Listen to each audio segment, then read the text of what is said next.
In the Garden with Mike Darcy is brought to you in part by Moen Machinery, a Portland tradition since 1947, Meta, the active ingredient in Corey's and Deadline, Black Gold, all the riches of the earth, and Marquee, your casual living store.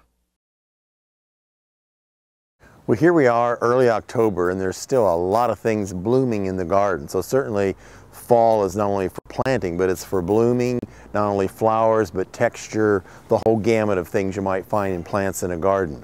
A particular plant that I wanted to mention in my own garden is this Franklinia, which I planted about 3 years ago. It was quite small. It's grown really a lot, and you can see the flowers are just coming out right now. It's sometimes called the Ben Franklin tree.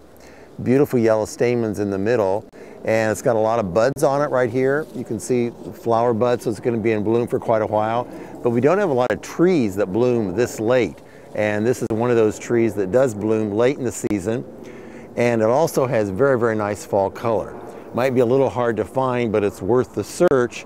This gets a little bit of shade here, and it seems to like that, I think. So anyway, Franklinia, it's blooming now, lots of buds, so I'm still going to get a lot of color. As we walk up through the garden here, we talked about hardy fuchsias last week on the show. They're wonderful plants because they just bloom and bloom all summer long. You can see this is all one plant right here, huge plant. Sometimes dies back to the ground in the winter, but comes back up every spring. And right in front of it, I have what's called Cape fuchsia. This particular one is Winchester fanfare. Hummingbirds love both. I think it's a toss-up between where the hardy fuchsia or the Cape fuchsia. And the Phygelia, if you look underneath it, you can see a little bit of yellow coming out of there. So it's really quite a pretty plant. This plant likes full sun, takes the heat unbelievably well. And after they bloom, you just cut it off, like I've cut this off right here, and you'll get new shoots coming up from here. And this would be a signal right here that this stem right here is almost done. You can see the flowers are almost off of it. So I would cut it back to right here, and then I've got new shoots coming up here, and it blooms really all summer long, spring, summer, fall. Not in the winter, but other than that, it's full bloom all the time. And as I said, hummingbirds love it.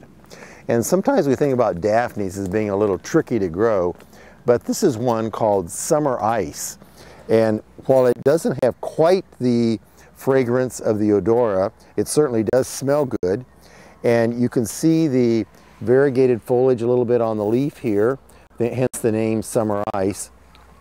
But here it is, October. This is really, you can say, almost in full bloom, and it's been in bloom like this all summer long. So if you want a Daphne that to me is a lot hardier and less likely to die than some of the other Daphnes, this is one to get, Daphne Summer Ice, because it blooms so long. It makes a nice compact shrub as well. And another nice white flower for late summer, early fall is this Nicotiana sylvestris. This is quite a tall plant. You can see this one's about 6 feet tall, and I've had them larger before. It's in the tobacco family, huge leaves on it, and you get all these seed pods up here, and what we do is we just let them go to seed, fall on the ground, and they'll come back up again. But you get just really hundreds of seeds just from one plant. So Nicotiana sylvestris, really a summer annual.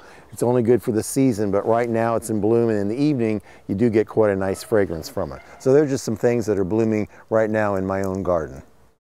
For a complete listing of all the plants you've seen and the places we've been, go to mikedarcy.com.